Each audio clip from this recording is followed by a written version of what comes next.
सदाशिवसमारम्भां दत्तात्रेयमाध्यमाम् अस्मदाचार्यपर्यन्तां वन्दे गुरुपरम्परां जटाधरं पाण्डुरङ्गं शूलहस्तं कृपानिधिं सर्वरोगहरं देवं दत्तात्रेयं अहं भजे। उग्रं वीरं महाविष्णुं ज्वलन्तं सर्वतोमुखं प्रसंहं भीषणं भद्रं मृत्योर्मृत्युन्नमाम्यहं। ముఖ్యంగా గండి మాసాన్పేట్ గ్రామంలో జరుగుతున్నటువంటి శ్రీ రాజయోగి వరకవి సిద్ధప్ప ట్రస్ట్ ఆధ్వర్యంలో ప్రతి మాసం పౌర్ణమి రోజున నిర్వహించేటటువంటి గురు పూజ మాసోత్సవానికి వచ్చేసినటువంటి భక్తులకు, అదేవిధంగా ఈ కార్యక్రమాన్ని ముందుండి నడిపిస్తున్నటువంటి ఇద్దరు స్వామి నాగరాజు గంగారాజు స్వాములకు ఇద్దరికి కూడా, అదేవిధంగా ఈ కార్యక్రమంలో పాల్గొన్నటువంటి గురు భక్తులకు, గురుపుత్రులకు, ఈ కార్యక్రమంలో పాల్గొన్నటువంటి ఈ గ్రామ ప్రజలకు, అదేవిధంగా ఈ కార్యక్రమానికి ఆశ్రయం ఇచ్చినటువంటి ఇష్టయ్య లక్ష్మి దంపతులకు అందరికీ కూడా ఈశ్వరుని యొక్క అనుగ్రహం ఉండాలని మనసారా కోరుకుంటూ అందరికీ కూడా ఓం నమః శివాయ.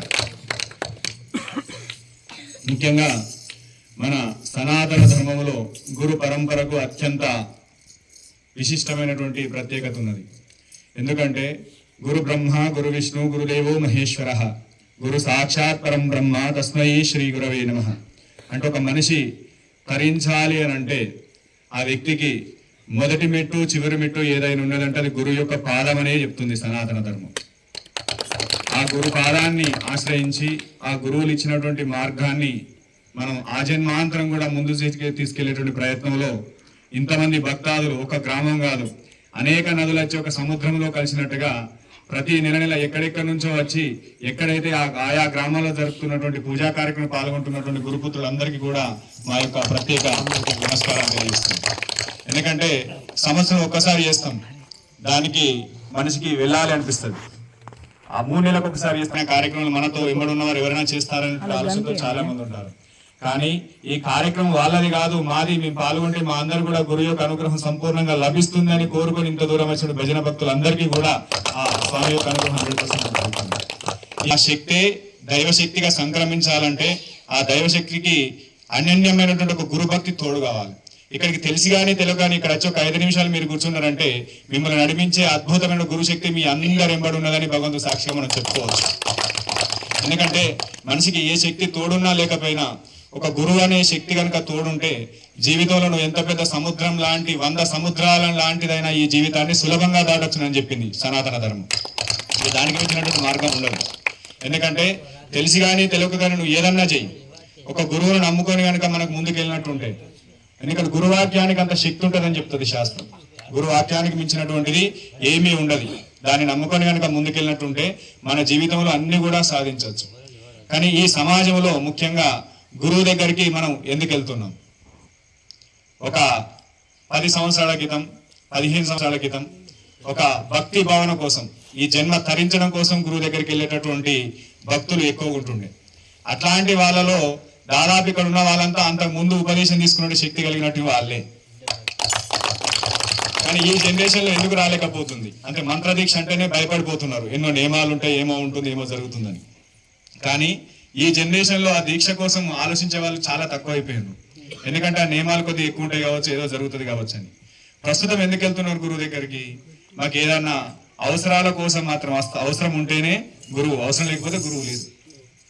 కానీ ఇక్కడ ఉన్నటువంటి వాళ్ళు అవసరం ఉన్నా లేకున్నా ఒక్కసారి గురుపాదం పట్టినామంటే జీవితాంతం ఆ పాదాన్ని కొనసాగించడం దృఢ సంకల్పం పట్టుకొని ముందుకు చెప్తున్నటువంటి మహాత్ములందరూ వాళ్ళందరికీ. ఎందుకంటే గురువు దగ్గరికి మనం వెళ్ళాలంటే గురువుతో ఉన్నటువంటి వాళ్ళను మనం ఫస్ట్ సాధన చేసుకోవాలి, వాళ్ళ యొక్క మార్గాన్ని మనం తెలుసుకోవాలి. పెద్దలు చెప్తా ఉంటారు. అందుకే మన నరసింహశతి వాళ్ళు కూడా చెప్తారు, ఏది మనకు ఎవరైతే గురువును చేరాలనుకున్నా కూడా ముందు గురువు శిష్యులకు మనం పాదసేవ చేసుకోవాలి, వాళ్ళ యొక్క మార్గాన్ని మనం అనుసరించాలి. అప్పుడు ఏమవుతుంది? గురువుని ఏ రకంగా పూజించాలి, గురువు యొక్క మార్గాన్ని ఏ రకంగా నడుచుకోవాలి, గురువు యొక్క స్థితిలో మనం ఏ రకంగా ముందుకెళ్ళాలని గురువు శిష్యులు మనకు చెప్తా ఉంటారు. అందుకోసమని మనం గురు భక్తులను మనం ఈరోజు చేస్తున్నాం.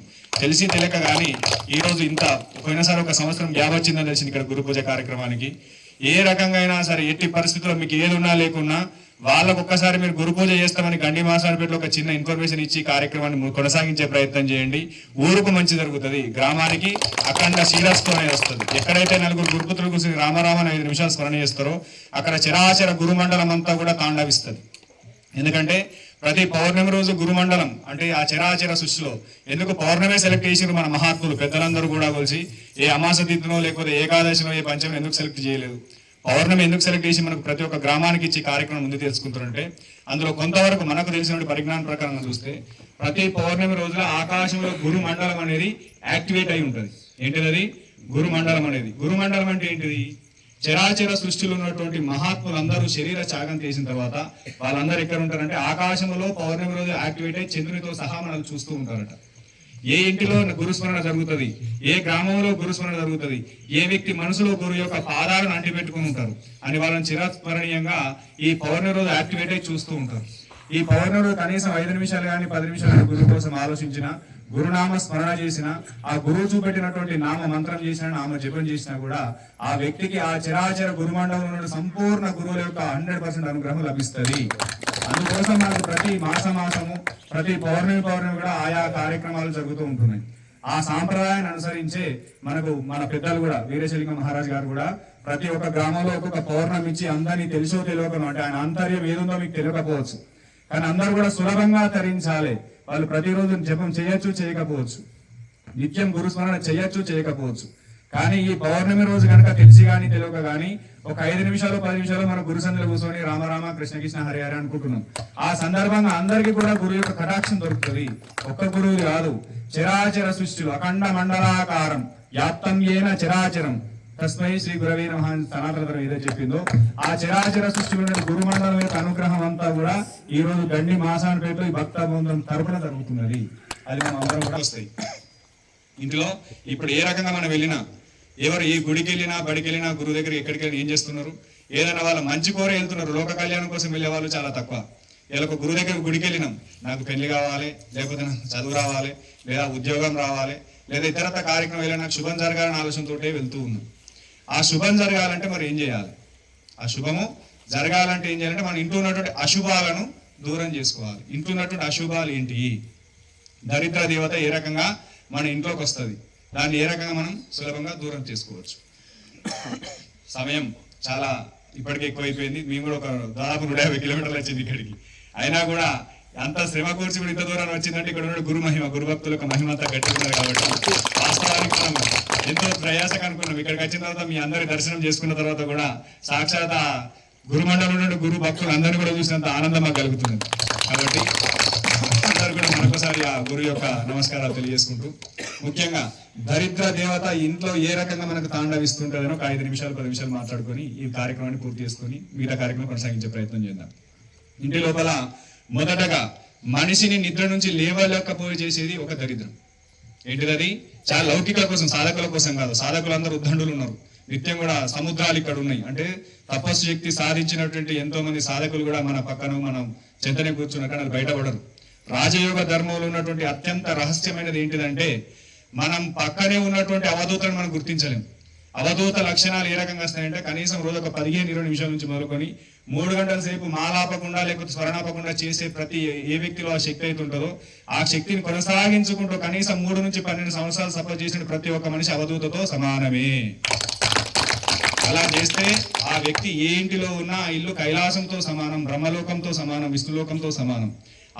ఆ ఇల్లే మన ఇల్లుగా మారాలంటే మనం ఒక గురు శిష్యుని ఆశ్రయించాలి. గురువుని కాదు ఫస్ట్ ఆశ్రయించేది, గురువు యొక్క శిష్యుని ఆశ్రయించి ఆయన ఏ మార్గాన్ని పట్టుకుని పోతున్నా ఆ మార్గాన్ని మనం ప్రయత్నం చేసుకుంటూ ఆ ప్రయత్నం ద్వారా అతని ద్వారా మనం గురువుని చేరి ఆ గురు నామాన్ని మనం తీసుకొని మన ఇంటి లోపల కూడా గురుస్మరణ చేసినట్టుంటే మన ఇల్లు కూడా వైకుంఠంతో సమానమై తీరుతుంది అక్షరాలుగా.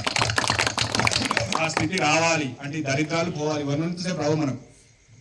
ఎవరైతే ఇంటి లోపల సూర్యుడు ఉదయించే వరకు నిద్రపోతారో ఆ ఇంటి లోపల దరిద్ర దేవత తాండవిస్తూ ఉంటుంది. అలా చేస్తే ఏంటంటే తిందామంటే తిండి నుంచి కాదు కదా, మనకి ఏ పని చేద్దామన్నా కూడా వేసేస్తూ అనేది రాదు.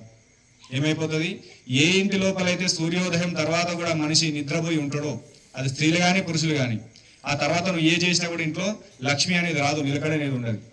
అది ఫస్ట్. తర్వాత నిద్ర లేచిన తర్వాత చాలా మంది ఏం చేస్తారు, ఇంట్లో పక్క బట్టలు ఉంటాయి, ఆ బట్టలు కూడా చాలా మంది మడత పెట్టారు, అంటే దాన్ని శుభ్రం చేసుకోరు. అది ఎప్పుడు లేచిన తర్వాత కనీసం 5 నుంచి 10 నిమిషాల లోపు బట్టలను శుభ్రం చేసుకోవాలి. నువ్వు ఎంత పెద్ద సాధకుడు అన్నాగా ఏదన్నా ఎంత తపస్సున్నా నీ దగ్గర ఈ బేసిక్స్ అన్నమాట. ఈ బేసిక్స్ అనేది తీసుకోకపోతే అంటే ఇక్కడ చాలా మంది సామాన్య స్థితిలో ఉన్నవారు, అదేవిధంగా ఎక్కువ తపస్సులో మంచి ధ్యాన స్థితిలో ఉన్న వాళ్ళు ఉన్నారు. ఇది సామాన్యమైన స్థితిలో వాళ్ళకి ఇది చాలా అవసరము. ధ్యాన స్థితిలో ఉన్న వాళ్ళకి ఏది చేసినా నడుస్తూనే ఉంటుంది. కానీ అట్లాంటి వాళ్ళు కూడా ఇది చేయకూడదు. సూర్యోదయం అయ్యేంత వరకు నిద్రపోవడం, ఉన్నటువంటి వస్త్రాలను ఏంటిది ఫస్ట్ సూర్యోదయం అయ్యేంత వరకు కూడా నిద్ర నుంచి లేవకపోవడం ఒకటి. లేచిన తర్వాత నువ్వు ఎప్పుడన్నా లేవు, బ్రహ్మముహూర్తంలో ఏ టైంలో లేవు, లేచిన తర్వాత నీ వస్త్రాలను శుభ్రం చేసుకోవాలి. వస్త్రాలు అంటే నువ్వు కట్టుకున్న వస్త్రం కదా, నువ్వు ఏదైతే పక్కలు వేసుకునే వస్త్రాలు ఉంటాయో వాటిని శుభ్రంగా చేసి పక్కకు పెట్టేసి, తర్వాత నీ తల్లిని తండ్రిని, సాధకులకు కూడా అందరు కూడా అంశమైనటువంటి తల్లిని తండ్రిని గురువును, తర్వాత నీకు ఏదైతే గురువు ఇచ్చినటువంటి ఆ మంత్రం ఉంటుందో ఆ మంత్ర అధిదేవత ఉంటుందో దాన్ని తెలుసుకోవాలి. మనసులో సంకల్పం చేసుకోవాలి.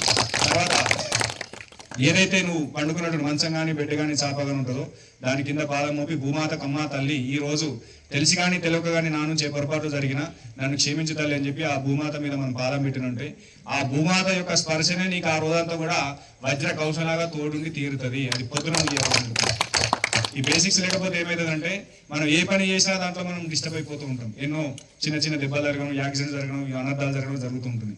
తర్వాత నీ తల్లిదండ్రిని గురువును తలుసుకొని భూమాత క్షమాపణ చెప్పి నీ నిత్యకృత్యము నువ్వు ఏ పనైనా ఏదైనా చేసుకో, కాసిన నీళ్లు పైన తలుకొని కాలకృత్యాలు చేసుకొని మొట్టమొదటి నువ్వు ఎంత బిజీ షెడ్యూల్ ఉన్నా సరే ఇంటి లోపల నీకు ఇష్టదేవత యొక్క దేవతని యొక్క ఫోటో పెట్టుకొని ఆడింత దీపారాధన వేసుకొని నీ గురుమంత్రాన్ని ఆపకుండా కనీసం ఒక మాల జపం చేసుకొని బయటకు వెళ్ళు. ఆ రోజు నీ గురువుని ఎంబడి నేను చేయబట్టి నడిపిస్తాను. అయ్యా మా గురువు లేడు, మాకు ఏం చేద్దామని ఏం తెలియదు. ఏ గురువు లేకపోయినా సరే శివనామం అనేది ఉంటుంది. శివనామాన్ని గురుత్రయ మంత్రం అని చెప్తుంది సనాతన ధర్మం. ఆ మంత్రాన్ని సూర్యుని ద్వారా కానీ శివాలయం నుంచి కానీ లేకపోతే ఎవరైనా నీకు నచ్చినటువంటి వ్యక్తి యొక్క ముఖం చూసి కానీ ఆయననే నాకు మంత్రం ఇచ్చినట్టుగా భావన చేసుకొని ఆ మంత్రాన్ని తీసుకొని ప్రతిరోజు ఆపకుండా కనీసం ఒక మాల, ఎంత 5 నిమిషాలకు ఎక్కువ పట్టదు, ఆ సాధన చేసుకుంటూ ముందుకెళ్ళినట్టుంటే ఆ రోజులో నీకు జరిగేటటువంటి నార్థాలను ఆ శివుని యొక్క అంశ అనేది నిన్ను ప్రత్యేకంగా చేయబట్టి నడిపించి నిన్ను కాపాడే ప్రయత్నం చేసేది అక్షర సత్యం. అది దానికి మించినటువంటి సత్యం. ఇది బేసిక్స్ అన్నమాట. తర్వాత ఇంటి లోపల స్త్రీలు కానీ పురుషులు కానీ ఎంత చిన్న కుటుంబంలో ఉన్నా ఏ రకంగా ఉన్నా కొద్దిగా ఆధ్యాత్మిక జ్ఞానాన్ని కలిగి ఉండాలి. ఏంటిది అది? ఏదైనా ఒక రామనామం కానీ భగవద్ నామాన్ని కానీ మనసులో స్మరణ చేసుకోవాలి. తర్వాత ఇంట్లో భార్య భర్తలు ఉంటే వాళ్ళ స్థుతి ఏకమై ఉండాలి. ఇద్దరు భార్య భర్తలు తరచూ గొడవ పడేటువంటి సందర్భాలు ఉంటే ఆ ఇంటి లోపల ధనలక్ష్మి అనేది నిలకడ ఉండదు, దరిద్రం అనేది తాండవిస్తూ ఉంటుంది. ఆ సందర్భంగా ఏం చేయాలి? మీరు ఏ ఇంట్లో మనం తినడానికి తిండి లేకపోయినా సరే, నువ్వు కారంతో తిన్నా సరే, నెలకు ఒక రోజు నువ్వు ఉపాసం ఉన్నా పర్వాలేదు, కానీ భార్య అండర్స్టాండింగ్ తోటి ఉండాలి. అది మనకు మొదటి లక్ష్మి. ఏ ఇంటి ఇల్లాలు ఆనందంగా ఉంటుందో, ఏ ఇంటి పురుషుడు ఆనందంగా ఉంటాడో ఆ ఇంటి లోపల ఆనందం అనేది తప్పనిసరిగా నిలకడ ఉంటుందని చెప్పింది శాస్త్రం. తర్వాత ఆ ఇంటిలో ఉన్న పిల్లలు తల్లిదండ్రులకు అనుకూలంగా ఉండాలి. ముఖ్యంగా ఇప్పుడు పిల్లలు అనుకూలంగా ఉండడు కాదు, తల్లిదండ్రులు వాళ్ళకి అనుకూలంగా లేకుండా అయిపోతున్నారు. ఎందుకంటే పిల్లల ముందటే టీవీలు చూస్తాం, పిల్లల ముందటే సినిమాలు చూస్తాం, పిల్లల ముందటే మాట్లాడకూడని మాటలు మాట్లాడుతున్నాం, పిల్లల ముందటే చేయకూడని తప్పులు మనం చేసి చూపిస్తున్నాం. ఇలా మందు తాగే అలవాటు ఉన్నది, సిగరెట్ తాగే అలవాటు ఉన్నది. పిల్లలకు డబ్బులు ఇచ్చి మందు తెప్పిస్తున్నారు, సిగరెట్ తెప్పించి వాళ్ళ ముందర కూర్చొని తాగుతున్నారు. వాడు బయట పోయి వాడి పని వాడు చేస్తున్నారు. అట్లా చేసరికి ఏమవుతుంది? మన పిల్లల్ని మనమే తప్పు చేయరా అని మనమే మంత్రోపదేశం ఇచ్చినట్టు ఉన్నది. కాబట్టి పెద్దల ముందు క్రమశిక్షణకు వస్తే ఆ ఇల్లు క్రమశిక్షణగా ఉంటుంది అని పెద్దలు చెప్తున్నారు, నేను చెప్పిన మాట కాదు. ఇది సనాతన ధర్మంలో బేసిక్స్ కోసం రాసిచ్చినట్టు ధర్మాలు ఎన్నో ఉంటాయి. వాటిని కనుక మనం పాటించుకుంటూ పోతే ఇల్లు, తల్లిదండ్రి, పిల్లలు, భార్యాభర్తలు ఉన్నటువంటి వాళ్ళందరూ కూడా సుఖ శాంతి సంతోషాలతో ముందుకెళ్తారని చెప్తుంది. తర్వాత నువ్వు ఏ పని ఏదైనా చేసుకో, మనసులో మాత్రం కనీసం యథాశక్తిగా కూర్చుండి మాత్రం ఒక మాల జపం చేసుకోండి. మీరు ఎక్కడన్నా నిష్ట చేసుకోండి. ఆ నిష్ట చేసినంతసేపు మీ యొక్క మనసు అనేది భూమధ్య స్థానంలో కానీ బ్రహ్మస్థానంలో కానీ కనీసం మనసు నిలపండి. ఒక 108 సార్లు మీరు నమశివాయ నమశివాయ నమశివాయ నామస్మరణ చేస్తున్నారు. ఆ నామస్మరణ చేసినప్పుడు ఒక మాల నింపితే 108 ఉంటాయి అనుకుందాం. కనీసం అలా 5 నుంచి 11 నామాలన్నా మీ భూమధ్యలో నిలిపి చేయాలి. అలా నిలిపి చేస్తే ఆ పరమేశ్వరుని పక్కన చేయబట్టుకొని తీసుకొని పోతాడు. మీకు ఏది కావాలంటే తీస్తాడని శాస్త్రం చెప్తా ఉన్నది. అది సామాన్యులకు. ఉన్నత స్థితి ఉన్న వాళ్ళకు కనీసం 3 గంటలు కూర్చుని చేయాలి. కనీసం 3 గంటలు, 40 నిమిషాల నుంచి 3 గంటలు. వీలైతే పద్మాసనం, వీలు కాకపోతే సుఖం ఏ ఆసనంతో కూర్చుండి నామస్మరణ ఎవరైతే చేసుకుంటూ ఉంటారో ఆ శరీరంలోకి చెడు గ్రహాలు ప్రవేశించవు. మనం ఎక్కడికి వెళ్ళవలసిన అవసరం లేదు. ఇంటి లోపల మన ఇల్లే దేవాలయంగా ఇంతకుముందు చెప్పినాం. ఈ యొక్క పౌర్ణమి రోజు ఇక్కడ కూర్చుని మనం సాధన చేస్తున్నాం అంటే ఆ గురుమండలం అంతా కూడా మనలో చూసి మనకు అందరూ కూడా మంత్రోపదేశం చేసినట్టే. ఈ రోజు ఆ మంత్రాన్ని గట్టిగా పట్టుకోవడానికి నామస్మరణ చేసినట్టుంటే మీకు ఇంటి లోపల ఎలాంటి అశుభాలు రావు, దగ్గరికి రావు. తర్వాత కనీసం మనం వారానికి ఒకసారి కానీ వీలు కాదు, 15 రోజులకు ఒకసారి కానీ వీలు కాదు, కనీసం నెలకొకసారి అనే ఒక మహాత్ముని ఆశ్రయించి ఉండాలి. ఏది? ఒక గురువును, ఒక మహాత్ముని, ఒక తపశక్తి కలిగిన వ్యక్తిని ఆ వ్యక్తి ఎలాగ ఉండాలంటే అచంచలమైనటువంటి గురుభక్తి కలిగి ఉండాలి, వట్టి కాదు. ఎలాంటిది? గురువైన దైవం పైన అచంచలమైన విశ్వాసం కలిగి ఉన్నటువంటి మహాత్ముని కనుక ఆశ్రయించుండి ఆడిపోయిన ఆయనకు పత్రం పుష్పం ఫలంతో ఇంటి నుంచి తీసుకెళ్ళాలి. చాలా మంది ఏం చేస్తారు, ఇప్పుడు గుడికి పోతున్నాం, గురువు దగ్గరికి పోతున్నాం, పొంగ ఆ పండ్లు దొరికితే ఏదో ఉంటే ఆ పండ్ల మీద ఉన్న అరటి పండ్లు ఇన్ని పూలదన్నా తీసుకొని పోయి ఆడ గురువుకి అప్పచెప్పి గుడికి అప్పచెప్పి వస్తాం. అట్లా చేయడం వల్ల ఏమైపోతుంది అంటే మన ఇంటికి రాదు ఆ పవర్ అనేది, మన ఇంటికి రాక పక్కకి వెళ్ళిపోతూ ఉంటుంది.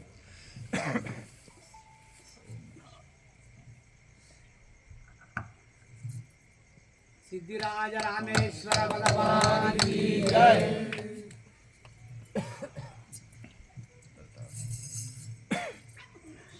అందుకే ఏం చేయాలంటే మీరు ఏది తీసుకున్నా ఇక నుంచి గుర్తుపెట్టుకోండి. ఇంతకుముందు చేసినాం, తెలియక ముందు చేస్తే అది పొరపాటు అవుతుంది, తెలిసిన తర్వాత చేస్తే తప్పు అవుతుంది. సాధకులు ఇప్పుడు కూడా పొరపాటు చేయవచ్చు కానీ తప్పులు చేయరాదు. మీరు ఏ గురువుకి ఇవ్వాలన్నా, ఏ గుడికి ఇవ్వాలన్నా, ఎక్కడికి వెళ్ళాలన్నా ఆ వస్తువును ఫస్ట్ మనం ఇంటికి తెచ్చుకోవాలి. పూలదండ కానీ, కొబ్బరికాయలు కానీ, పసుపు కుంకుమ కానీ, నూనె కానీ, వత్తులు కానీ, ఏదైనా సరే మీరు ఇక్కడ నుంచి ఏ గుడికని వెళ్ళండి, అది ఇంటికి తీసుకొచ్చి ఇంట్లో కనీసం ఒక 5 నిమిషాల కంటే ఎక్కువ ఉండాలి. వీళ్ళతో ఒక రాత్రికి రోజు ఇంకా మంచిది. ఆ సామాన్ అనేది ఇంటి లోపల ఒక రోజాన్ని ఉండాలి. లేదా కనీసం మన ఇంటి గడప దాటి గడప నుంచి బయటకు వస్తే దాంట్లో ఉన్న ఆంతర్యం ఏంటంటే మన ఇంట్లో ఉన్నటువంటి ఏదైతే చెడు కళలు అనేవి ఉంటాయో అంటే అవేది మాత్రమే బయటకు వెళ్ళిపోతాయి. అందుకని ఏం చేయాలి, ఇంటికి తీసుకొచ్చుకొని ఇంట్లో కనీసం 5 నుంచి 10 నిమిషాలు వీలైతే ఒక రోజు రాత్రి ఉంచుకొని తీసుకొని నువ్వు గురువుకు సమర్పించు. నీ ఇంట్లో ఉన్నటువంటి చెడుగాలంతా గురువు అనే శక్తిపాతం ద్వారా భస్మం అయిపోతుంది. అది నీకు శుభాన్ని ఇస్తుంది. అంటే నీ చెడునంతా కూడా ఆ పరమాత్మ